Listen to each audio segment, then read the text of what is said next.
नमस्कार दोस्तों, स्वागत है एक बार आपका फिर से मेरे इस यूट्यूब चैनल में। आज हम लोग पर्यावरण की ये दूसरी वीडियो सीरीज पर आ चुके हैं। हालांकि आपको बता दिया गया है कि ये 100 वीडियो सीरीज की एक श्रृंखला बनने वाली है, जिसमें पूरा पर्यावरण हम लोग कवर करने वाले हैं। पर्यावरण में क्या क्या घटनाएं हैं, क्या क्या पढ़ना होता है हमको, इन सारी चीज़ों को हम लोग कवर करने वाले हैं। इसलिए आपसे निवेदन है कि आप इस चैनल को लाइक, शेयर, सब्सक्राइब जरूर कर लें, ताकि वीडियो का नोटिफिकेशन आपको मिलता रहे और आपकी पढ़ाई कंटिन्यू चलती रहे। ठीक है दोस्तों, अगर वीडियो पसंद आए तो ज़रूर से लाइक करिएगा, शेयर करिएगा और सब्सक्राइब करिएगा। ठीक है, चलिए वीडियो शुरू करते हैं। आज इस वीडियो में हम लोग कवर कर रहे हैं जैवमंडल एवं बायोम के बारे में। तो पहले हम लोग देख लेते हैं कि जैवमंडल किसे कहते हैं। ये शब्द बार बार आता है पर्यावरण के सेक्शन में, जैवमंडल क्या होता है। ठीक है दोस्तों, देखिए जैवमंडल क्या होता है। जैसे अभी पिछली क्लास में हम लोगों ने पढ़ा था पर्यावरण के बारे में कि आसपास का जो वातावरण होता है उसको पर्यावरण कहते हैं, ठीक ना।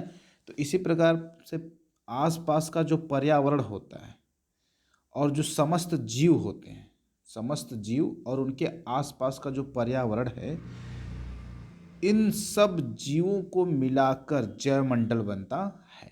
समस्त जीवों से, जैव मंडल का मतलब समझिएगा, जैव मतलब जीवित जीवों का, मंडल मतलब स्थान, ठीक ना। तो जीवित जीवों के आसपास का जो पर्यावरण है उसको कहते हैं जैव मंडल। जैव मंडल के अंतर्गत जितने भी जैविक और अजैविक घटक होते हैं सभी को सम्मिलित किया जाता है। जैविक घटक और अजैविक, यानी कि जैविक पर्यावरण और भौतिक पर्यावरण दोनों को सम्मिलित किया जाता है। ठीक है, जरा एक चीज नोटिस करिएगा कि जैवमंडल उस हिस्से को कहते हैं, यानी पृथ्वी का वह भाग होता है जहाँ पर जीवन पाया जाता है, उस भाग को हम लोग जैवमंडल कहते हैं। जैसे मान लीजिए ये अपनी पृथ्वी है, पृथ्वी के इस हिस्से पर जीवन नहीं पाया जा रहा है तो ये जैवमंडल का हिस्सा नहीं होगा। केवल पृथ्वी के जिस हिस्से पर जीवन पाया जा रहा है उसी को हम लोग क्या कहते हैं, जैवमंडल कहते हैं। अब देखिए, अगर पूछा जाए कि जैवमंडल को कितने भागों में बांटा गया, तो जैवमंडल के 3 प्रमुख उप विभाजन है। कितने उप विभाजन है? 3। पहला होता है वायुमंडल, और दूसरा होता है स्थल मंडल, और तीसरा होता है जलमंडल। ठीक है, तो एक बार फिर से समझिएगा, जैवमंडल किसी भी समस्त जीव, जैसे मान लीजिए ये सजीव है, कोई जीव है, और उस जीव के आसपास का जो वातावरण है ये सब मिला के क्या बनते हैं, जैवमंडल बनता है। जैवमंडल के कितने विभाजन किए गए हैं? 3। प्रथम विभाजन है वायुमंडल, दूसरा है स्थल मंडल, और तीसरा है आपका जलमंडल। ठीक है दोस्तों, यहाँ तक क्लियर हुआ। जैसे देखिए जैवमंडल किसे कहेंगे जरा समझिएगा। जैवमंडल का मतलब क्या है कि जैसे जैवमंडल हम किसको, जैसे इधर वायुमंडल हो गया आपका, क्या हो गया, वायुमंडल यानी हवा, ठीक है। और एक तरफ मान लेते हैं हम क्या है, स्थल मंडल है, जल, जलमंडल और स्थल मंडल, इन सबको मिला के क्या बन रहा है आपका, जैवमंडल बन जा रहा है। ठीक है, तो जैवमंडल के कितने उप विभाजन हो रहे हैं? 3। जैवमंडल के 3 उप विभाजन कौन कौन सा है? वायुमंडल, जलमंडल और तीसरा है स्थल मंडल। ठीक है दोस्तों, तो जरा हम लोग देखते हैं कि जैवमंडल की क्या क्या क्रियाएं होती हैं, कौन कौन सा स्टेप होता है कि हम लोग जैवमंडल तक पहुंच सकते हैं। ठीक है, चलिए शुरू करते हैं। देखिएगा, पारिस्थितिकी संगठन का स्तर किस प्रकार का होता है। जैसे देखिए, सबसे पहले क्या होता है, अणु। अणु क्या होता है? 2 या 2 से अधिक परमाणुओं का समूह होता है। तो सबसे इंपॉर्टेंट कि परमाणु क्या होता है। परमाणु देखिए किसी भी तत्व का वह सूक्ष्मतम कण है जिसको अविभाजित नहीं किया जा सकता है। ये केमिस्ट्री में पढ़ना होता है, हालांकि बाद में इसको विभाजित किया गया, इलेक्ट्रॉन प्रोटॉन न्यूट्रॉन बन के आए, लेकिन अभी आप समझिएगा परमाणुओं के समूह को हम लोग क्या कहेंगे, अणु कहेंगे। जैसे पानी एक अणु है और जैसे डीएनए एक अणु है। ठीक है, अणु से क्या बनता है, कोशिका। मान लीजिए कोशिका क्या है, किसी भी सजीव के जीवन की सबसे छोटी इकाई को हम लोग क्या कहते हैं, कोशिका। जैसे तंत्रिका कोशिका, ठीक ना। अब जैसे कोशिकाओं का समूह बन गया, कोशिका, कुछ कोशिका एक दूसरे से मिलकर एक समूह बनाती हैं, तो कोशिकाओं के समूह को ऊतक कहते हैं, ऊतक, ऊतक कहते हैं। और फिर जैसे कई ऊतक मिलते हैं, कई ऊतक मिलते हैं तो क्या होता है, जब कभी ऐसा हो रहा है कि कई ऊतक मिल जाते हैं तो वो एक अंग बनाते हैं, और कई अंग मिलके एक अंग तंत्र बनाते हैं। ठीक ना, जैसे तंत्रिका ऊतक मिला तो मस्तिष्क, फिर तंत्रिका तंत्र बन गया। ठीक है, देखिए, जब कई कोशिकाएं मिलती हैं तो ऊतक बनता है, और जब कई ऊतक मिलते हैं तो अंग बनता है। कई अंगों को मिलाकर एक अंग तंत्र बनता है, और कई अंग तंत्र जब मिलते हैं तो एक सजीव का या जीव का निर्माण होता है। जैसे मान लीजिए कोई एक जीव यहाँ पे दिया गया है भैंस, इसका निर्माण कैसे हो, कई ऊतकों से मिलकर बना है, कई अंग तंत्र इसमें मिले हैं। ठीक है। अब उसके बाद देखिए जनसंख्या आती है। जब जीव एक ही प्रकार के जीव समान क्षेत्र में रहने लगते हैं तो उसे क्या कहते हैं, जनसंख्या कहते हैं। क्या कहते हैं, जनसंख्या। जनसंख्या की खास बात है कि एक ही तरह के जीव का समान क्षेत्र में रहना क्या होता है, जनसंख्या। जैसे मान लीजिए यहाँ पे एक भैंसों का समूह है, केवल भैंस है यहाँ पे, तो ये जनसंख्या हो गई। ठीक ना। अब क्या होता है समुदाय, क्या होता है समुदाय, देखिएगा समुदाय के बारे में। समुदाय क्या है कि निश्चित क्षेत्र में रहने वाली जनसंख्या। जैसे मान लीजिए कोई एक निश्चित क्षेत्र बना देगा, एक जगह है, उसमें कौन कौन रहता है, जैसे देखिए सांप है, ठीक है, बाज का समूह है, यानी बाज की जनसंख्या है, भैंस की जनसंख्या है, कुत्ते की जनसंख्या है, घास की जनसंख्या है, मनुष्य की जनसंख्या है। जो भी एक निश्चित क्षेत्र, मान लीजिए एक क्षेत्र है, इस क्षेत्र में अलग अलग प्रकार की जनसंख्या रह रही है, तो उसे क्या कहते हैं, समुदाय कहते हैं। समुदाय कहते हैं। और फिर समुदाय और उसके आसपास के जो निर्जीव घटक होते हैं, जो निर्जीव, जैसे हवा हुआ, पानी हुआ, ऊर्जा हुआ, ये जो समुदाय बन गया, और समुदाय के आसपास के जो निर्जीव घटक होते हैं उन सबको मिलकर क्या बनता है, पारिस्थितिकी तंत्र बनता है। और जब कई पारिस्थितिकी तंत्र एक साथ मिलते हैं तो उस बनता क्या है, जैव मंडल। यानी जितने भी पारिस्थितिकी तंत्र हैं उन सभी का समूह क्या कहलाता है, जैव मंडल कहलाता है। ठीक है दोस्तों, मैं उम्मीद करता हूँ ये चीज़ें आप समझ गए होंगे। ठीक है, चलिए आगे बढ़ते हैं। देखिए कि जैव मंडल को संचालित करने के लिए ऊर्जा की आवश्यकता होती है। बिना ऊर्जा के जैव मंडल संचालित नहीं होगा। तो जैव मंडल के जीवन के लिए आवश्यक ऊर्जा कहाँ से मिलती है, सूर्य से प्राप्त होती है।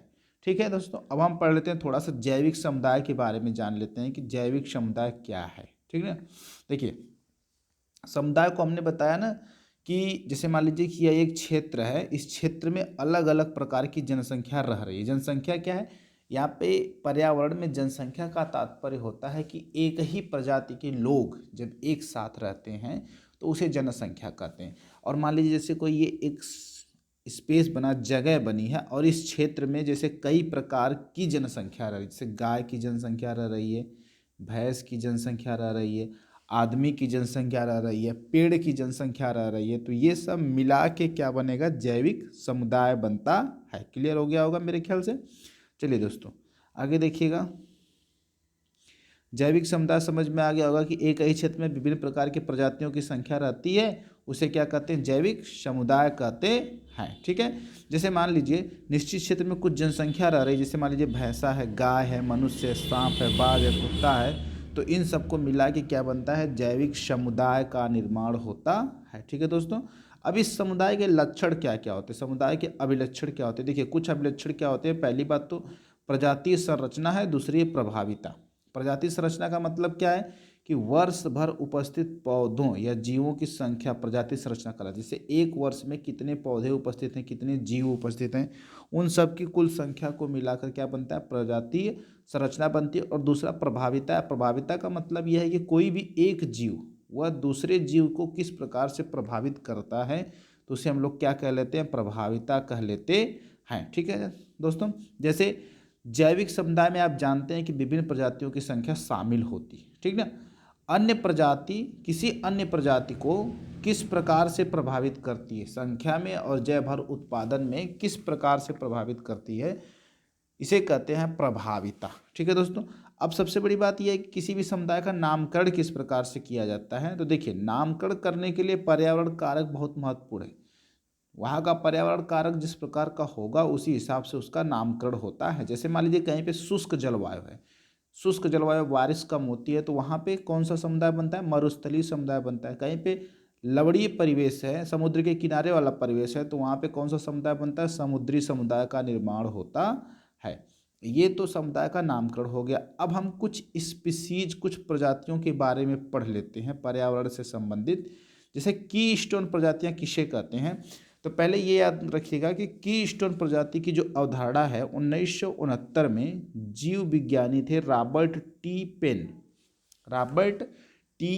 पेन द्वारा कीस्टोन प्रजाति की अवधारणा को पेश किया गया है। ऐसी प्रजातियां होती हैं जिनकी समुदाय में प्रचुरता नहीं होती है, समुदाय में प्रचुरता नहीं होती है, लेकिन वो फिर भी समुदाय के लक्षणों को प्रभावित करती हैं, तो इसे कहते हैं कीस्टोन प्रजाति। ऐसी प्रजातियों को क्या कहते हैं? कीस्टोन प्रजाति। जैसे मान लीजिए कोई पेड़ है अंजीर का पेड़ है, ठीक है। तो अंजीर ऐसा है कि जो प्रचुर मात्रा में फलों का उत्पादन करती है, ठीक ना।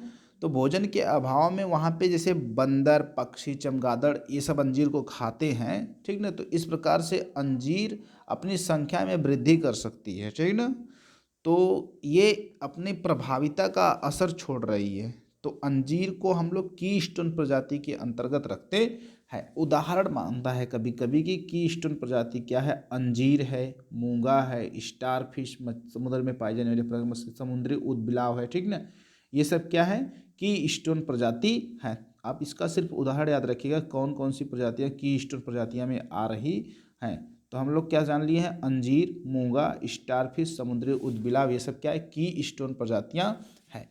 इसी तरह से दोस्तों कुछ और क्लासिफिकेशन किए गए हैं स्पीसीज की, जैसे फाउंडेशन प्रजाति किसे कहते हैं? फाउंडेशन प्रजाति किसे कहते हैं? फाउंडेशन प्रजाति का मतलब ऐसी प्रजाति है जो अन्य प्रजाति के निर्माण और संरक्षण में महत्वपूर्ण भूमिका निभाती है, तो उसे कहते हैं फाउंडेशन प्रजाति। जैसे मान लीजिए घर बनाना है तो फाउंडेशन बनाएंगे, अपना नींव बनाएंगे उसकी ना, और इसी पे घर का निर्माण होता है। इसी प्रकार से ऐसी प्रजातियां जो दूसरे प्रजातियों के निर्माण और संरक्षण में महत्वपूर्ण भूमिका निभाती हैं, तो इसे कहते हैं फाउंडेशन प्रजाति। जैसे मान लीजिए कि कोरल रीफ है, कोरल क्या है? कोरल है, कोरल एक प्रजाति, मूंगा इसको कहीं कहीं कर लेते हैं, तो इससे कोरल रीफ का निर्माण होता है। कोरल रीफ में बहुत सारी प्रजातियां निवास करती है, ठीक है दोस्तों। इसी प्रकार से आगे बढ़ते हैं। अम्ब्रेला प्रजाति, एक प्रजाति कौन सी बांटी गई है? अम्ब्रेला प्रजाति। देखिए खास बात क्या है अम्ब्रेला प्रजाति की, कि इसका कोई अंतर्राष्ट्रीय मानक नहीं है कि इस आधार पे हम इसको अम्ब्रेला प्रजाति कहेंगे, इसका कोई अंतर्राष्ट्रीय मानक नहीं है, लेकिन ये विस्तृत परास वाले, वाइड रेंज वाले होते हैं, बहुत विस्तृत एरिया में होते हैं, जिस पर अन्य प्रजातियां क्या करती हैं? निवास करती है। काफ़ी हद तक ये कीस्टोन प्रजातियों की तरह होती हैं, काफ़ी हद तक ये कीस्टोन प्रजातियों की तरह होती हैं। कीस्टोन प्रजातियां पीछे आप पढ़ चुके हैं। कीस्टोन प्रजातियां की बहुत हद तक एकदम एग्जैक्टली सेम नहीं कह सकते हैं, लेकिन कुछ लिमिटेशन में ये कीस्टोन प्रजातियों की तरह होती है, ठीक ना। और सबसे इंपॉर्टेंट चीज़, सापेक्षिक रूप से ये उच्च कशेरुकी होते हैं। कैसे होते हैं? उच्च कशेरुकी, यानी कि विस्तृत रीढ़ की हड्डी पाई जाती है, और विशाल काया वाले होते हैं। विशाल मतलब बड़े बड़े शरीर वाले होते हैं। जैसे इसका उदाहरण अगर याद करना है आपको, तो उदाहरण में आता है नार्दर्न स्पॉटेड आउल, एक प्रकार का आउल है, टाइगर हुआ, ग्रिजली बियर हुआ, ठीक है। ये सब ऐसी प्रजातियां हैं जिनको हम लोग संकेतक प्रजाति कहते हैं। कौन सी प्रजाति कहते हैं? संकेतक प्रजाति कहते हैं, ठीक है दोस्तों। यहाँ तक क्लियर हो गया होगा। देखिए सॉरी संकेतक प्रजाति नहीं, बल्कि कौन सी? अम्ब्रेला प्रजाति कहते हैं। अब हम लोग पढ़ेंगे संकेतक प्रजाति। संकेतक प्रजाति ऐसी प्रजातियां हैं जो संकेत बताती हैं। क्या करती हैं? संकेत बताती हैं।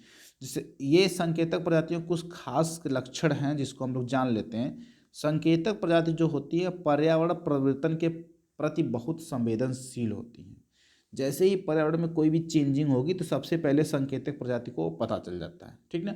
और पारिस्थितिकी तंत्र, अगर पर्यावरण में कोई हानि होने वाली है तो उससे तुरंत प्रभावित होते हैं ये प्रजातियाँ, ठीक है। जैसे पलायन कर जाना या आवाज़ें करना, ये इनके लक्षण होते हैं, ठीक ना। और एक चेतावनी के रूप में इनका प्रयोग किया था। जैसे किसी भी चीज़, पर्यावरण में किसी भी चीज़ का स्तर बढ़ा या घटा, तो एक चेतावनी के रूप में इन प्रजातियों का इस्तेमाल किया जाता है। जैसे कि मान लीजिए मछली है तो मछली से जल प्रदूषण का संकेतक होता है। इसी तरह से लाइकेन है, लाइकेन किसका संकेतक होता है? वायु प्रदूषण का। जब वायु में प्रदूषण की मात्रा बढ़ जाती है तो लाइकेन संकेत देता है, ठीक ना। इसी तरह से ग्रीस वुड है, ग्रीस वुड ये खारी मिट्टी का संकेत देते हैं। काई जो है अम्लीय मिट्टी का संकेत देती है। तो ये सब दोस्तों आपका बस एक छोटा सा टॉपिक था जैवमंडल। तो इसको हम लोगों ने कवर कर लिया है कि जैवमंडल क्या है, जिसमें हम लोग पढ़ चुके हैं जैवमंडल किसे कहते हैं, स्तर किस प्रकार से डिवाइड होता है, जैवमंडल के कितने घटक हैं? 3 घटक हैं, वायुमंडल, जलमंडल, स्थलमंडल। जैविक समुदाय किसे कहते हैं, जैविक समुदाय का अभिलक्षण क्या है, ठीक ना। की स्टोन प्रजातियां किसे कहते हैं, फाउंडेशन प्रजाति क्या है, अम्ब्रेला प्रजाति क्या है, संकेतक प्रजाति क्या है। ठीक है दोस्तों, तो यहाँ तक ये वीडियो ख़त्म होता है। अगर ये वीडियो आपको पसंद आया तो आप इस चैनल को सब्सक्राइब जरूर करिएगा, ताकि आने वाली वीडियो का नोटिफिकेशन आपको ज़रूर मिलता रहे। तब तक के लिए नमस्कार दोस्तों।